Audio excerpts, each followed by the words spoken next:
Ako atoon sa Bohol ha, pizza 29. Wala lain. Darwin Gitgano. Tanang pare ninyo diha. Ingna. Yo, nakari din ako. Kini 1 2 3 4 5 6. Para ni sa kuang pipi. Oh, back and forth. Kini. Sponsor niya. Gisponsoran ko para adto sa Bohol para mag-abot yung Darwin Gitgano. Balik ko lang akong tima. Sa Badista man ko, 70 Adventist man ko, sabat keeper man ko. Kanang gipahulayan, gibalaan o gipanalanginan sa Dios Sabado na. Okay, Domingista man ka. Domingo pud na. Sabata gina, dili na Sabado, Domingo gina. Oh. Kanang adlaw, inyoha, Domingo man ang inyohang ipapahulay. Mao na siya gibalaan, gipahulayan o gipanalanginan sa Dios. Ako kay sabat keeper man ko, nya doktrina pud namo na. Pamatud-an ako, nga kanang adlaw, gibalaan, gipahulayan o gipanalanginan sa Dios Sabado na. Wa ilain usara na. Usara na kadlaw. Kanang inyohang Roma 14, 1 padulong sa 5.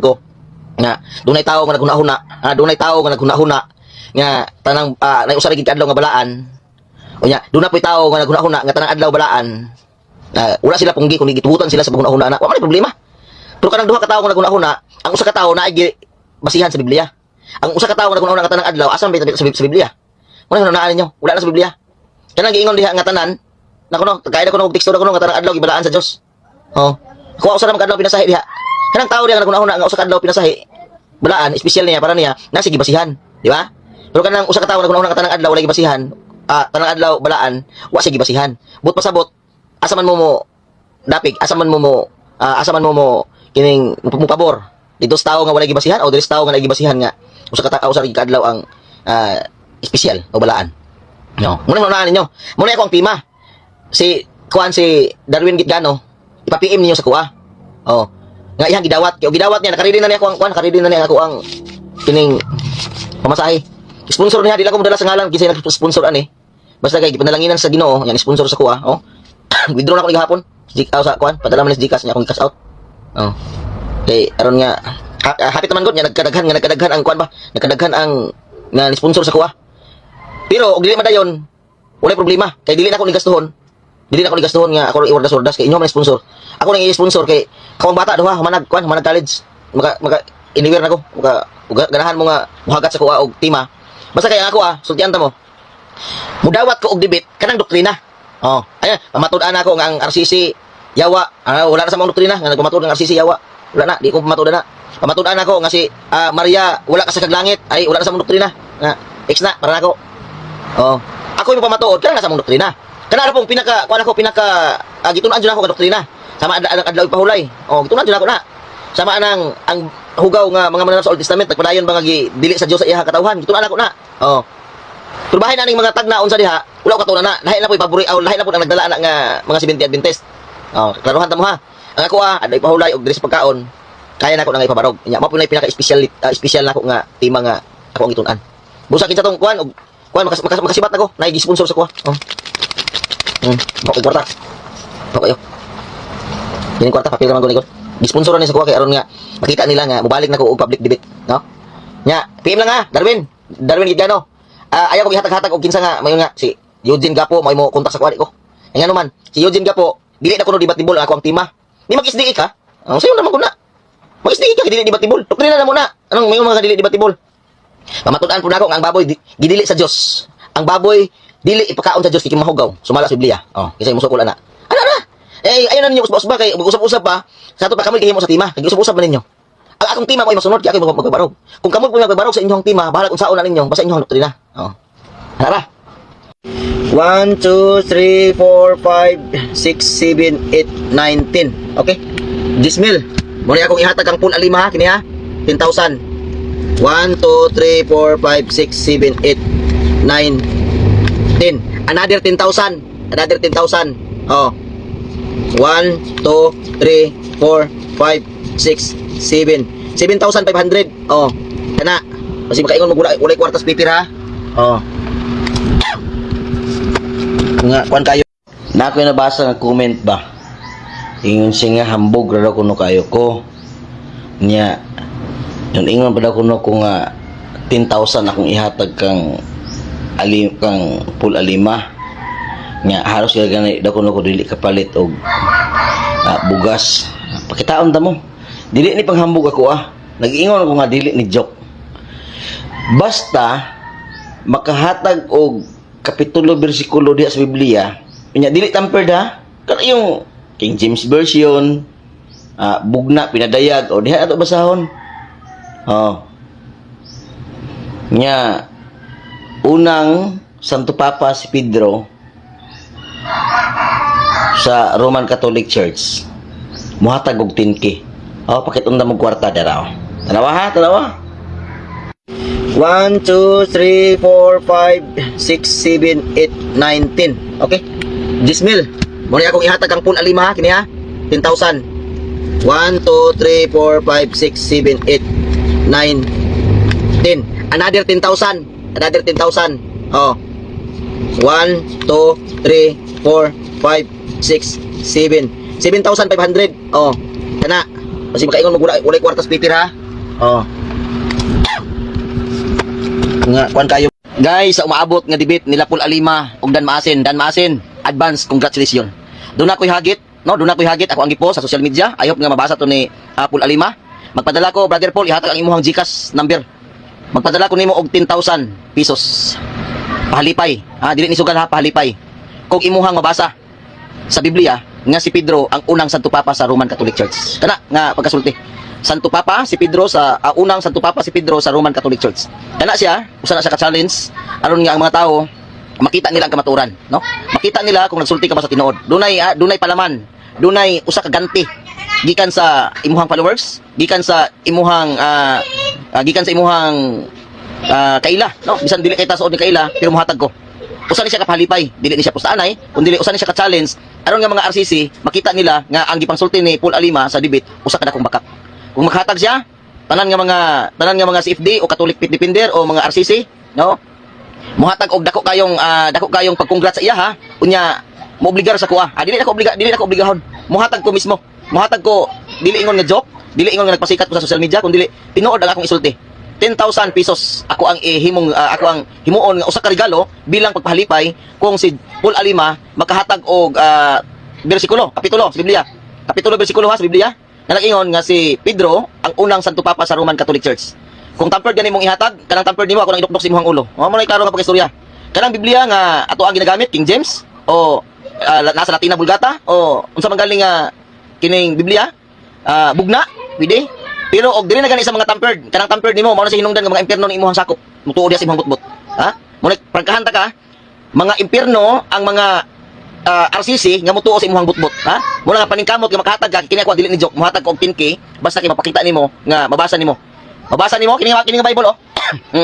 Na ko Bible dire ato ang Bible dara. Dara. Kini nga Bible Paul Alima kini. Oh, kini nga Bible. Ako ang itanawon ha, kung tanawon ang sudan niya unsa ni siya nga klase sa Bible ha. Oh, kini nga Bible oh. Kini nga Bible ni. Kini nga Bible. Kini nga Bible. Okay. Unsa ni siya nga Bible? Okay, pinadayag. Pinadayag ang Bible ha. Pinadayag. Nya ang iyahang kuan ni, King James mo siguro ni. Okay. Dara. Okay, Genesis, imo nga ako usa kini nga Bible. Oh. Pula 5. Ayaw kog tagae og Bible nga tampered ha. Kay mataghatag gani og tampered nga Bible, basta lagi na bungal ko sing ulo ba aron nga matauhan ka. Daghang mga impierno nimo animala ka nya pagkahuman tampered ang imong ihatag nga Bible. Guys, sayo pa sa buntag nagtagaw-taw na sa Jando Alabado. Matud pa niya na agad ako noon sa rules ang objeksyon. Nabi taw. Sa tamang paggamit. Ha? Ilang kung gihimo ang objeksyon, ilang gihimo mga abusar, no? Abusahan nila ang rules na objeksyon. Tinuod man gyud nga ang objeksyon. Sample, ipangutana ka yes or no. Ang imuhang tubag naglitsor kag explain wala yes or no. Pwede ka na ma-object, di ba? Nya unsa pa gyud? Nga angay nga objekkan. Ipangutana ka kung unsay color, nya paghuman ang imuhang tubag ang tubag sa color. Oh, di ba? Angay objekkan. No. Ipangutana ka ang inyong timag, ipangutana ka kung kabahin sa inyong timog tinuod bag dili hadlo ka mo tubag kay musod og tinuod magapos ka magsigilan kag object dili man na siya mao brother Jando. Tanawa si Paul Alima gipangutana siya nasayop ba si Kristo ang ilahang subject sa ilahang debate ang gisunod sa mga Hudiyo nga kalendar ang iya sa pagano nga kalendar sa to pa Hudiyo biya si Kristo gipangutana siya nasayop ba si Kristo Hudiyo biya si Kristo nasayop ba si Kristo sa pagsunod sa maong adlaw ikapito nga iya sa pagano nasayop o wala na sayop tago na sa objection dili man na maugod dili na mao gipangutana ka naa sa imuhang tema ug naa sa imuhang isyu nasa inyong debatihan no nasulod sa maong inyong gisgutan nya magsigag object ang objection brother Jando sultian ta ka dili na siya taguanan nga makalusot ka mahimo kang kingkoy ana kung magsige kag tago ang objection hinanggaw na nga porma tanawa ang imuhang style objection Mr. Moderator overloaded loaded question Kinsa man nag-declare ana nga loaded question, di ba ikaw rapod? Kinapiki ka? Di ka maulaw ana. Oh.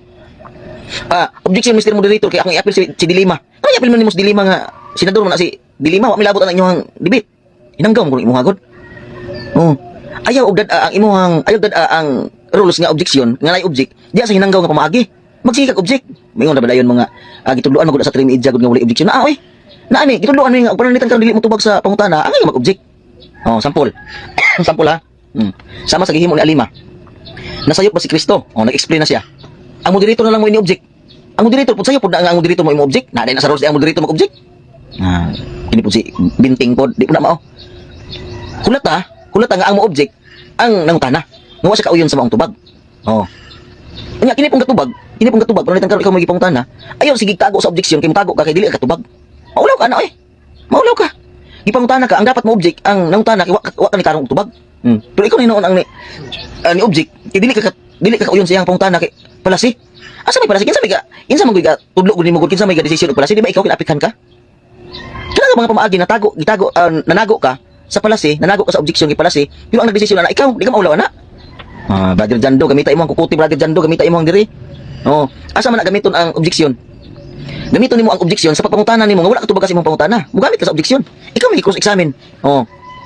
Brother Jando, pagmata na taon dong, mahilig ka sa debate unya paghuman. Magsige kag tago ng objection. Dili na mao Brother Jando pagmata.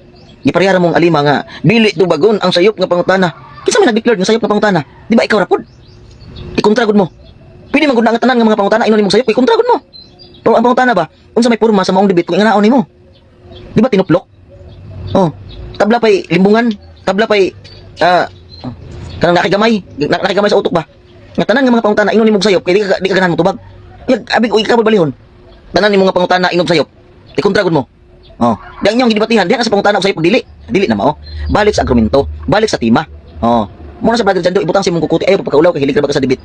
Tanan ra ba nimo nga tanan halos ra ba nimo nga ikaw nag-moderator, bias ka. Mag-object ka. Ikaw moderator, tudloan nimo mag-object. Katunto nimo. Kapahong-pahong nimo. Ikaw moderator, magtudlo ka mag-object ka. Dili na mao. Kulaton nimo ang nag-debate kung naa ba sila i-object. Dili kay tudloan nimo nga mag-object, di ba? Kuan ka kanang naa kay kurunto sa ulo. Nakikurong-kurong. Oh, di ba? Kay ikaw nga moderator, magtudlo ka mag-object, di ba? Nakikurong-kurong sa ulo. Okay mga guys, magtuon ta sa balaang kasulatan kung tinuod ba nga si Kristo nagtukod og iglesia unya ihang amahan sa Old Testament nagpili pud og katawhan nga balaan. Ato ang ukban ang balaang kasulatan, ikaw mao ang usa ka katawhan nga balaan ni Jehova nga imong Dios. Og si Jehova nagpili kanimo aron mahimong usa ka katawhan nga mag-angkon alang sa iyang kaugalingon ibabaw sa tanang mga katawhan nga anaa ibabaw sa naong sayuta. Buot pasabot nga igsuon nga ang iyang amahan nga mao si Jehova nga ato ang nailhan nga naa sa Old Testament nagpili og katawhan nga moangkon sa tibuok naong sayuta. No? Unya si Kristo pod nagtukod po si Kristo kung ato ang sakyan ang maong mga pagsabot nga naa sa Biblia, mga pagsabot nga naa sa mga utok sa uban nga mga sikta nga moingon sila nga sa panahon ni Kristo nagtukod po si Kristo. Sa ato pa, duha ka klase ang katawhan. Katawhan sa iyang amahan o katawhan sa iyang anak nga mao si Kristo. Karon mga igsuon ang pangutana. Kinsa may luwason ani? Ayaw ina nga ang katawhan sa iyang amahan nga pinili nga mulukop sa tibuok naong sayuta. Dili to maluwas. Di luwason po to.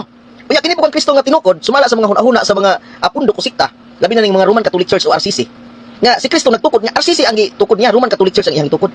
Luwason pod atong ibutang nga kining duha luwason. Ang pinili sa iyang amahan nga si Jehova, luwason. Ang tinukod po ni Kristo alang magdili luwason pod. Ang pangutana, dito sa langit unsay mahitabo sa post ni luwas? Ha? Ang tinukod ni Jehova, ang katawan nga iyang pinili, gididaan niya sa pagkaon og baboy.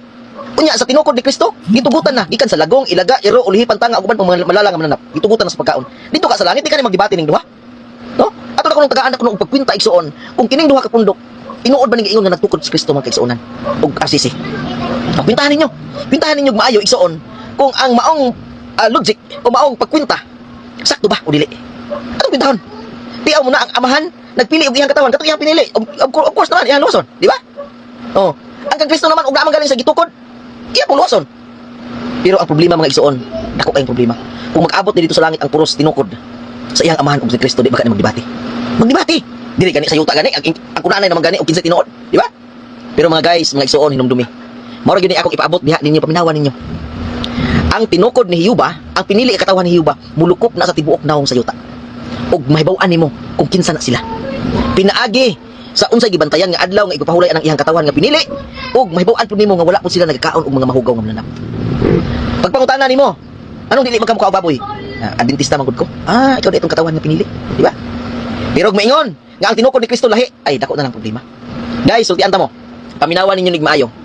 Ang tinukod ni Kristo nga mabasa diha sa Mateo 16:18 sayop kung moingon tag tinukod. Ang pagkasulti diha mao ang pagatukuron. Diha kanimo Pedro, pagatukuron ko ang akong iglesia. Buot pasabot kay okodomio man na sa Greek. Ang pasabot ana igsuon mao nga diha kang Pedro, iyahang tukuron ang katawhan nga magpalig-on sa maong tinukod siyang amahan nga dili mo tuod diha niya. Ang pangutana, tinuod ba na akong gisulti? Yes, tinuod.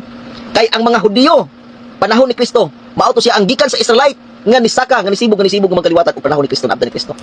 Og diha sa panahon ni Kristo igsuon, naay dili mo tuo kang Kristo busa giwalihan og daghan nga mga Hudiyo nakabig diha sa pagtulon-an sa Hudiyo. Mabasa? Yes, buhat 13, 42, 43. Daghang salamat ug God bless kay latong tanan.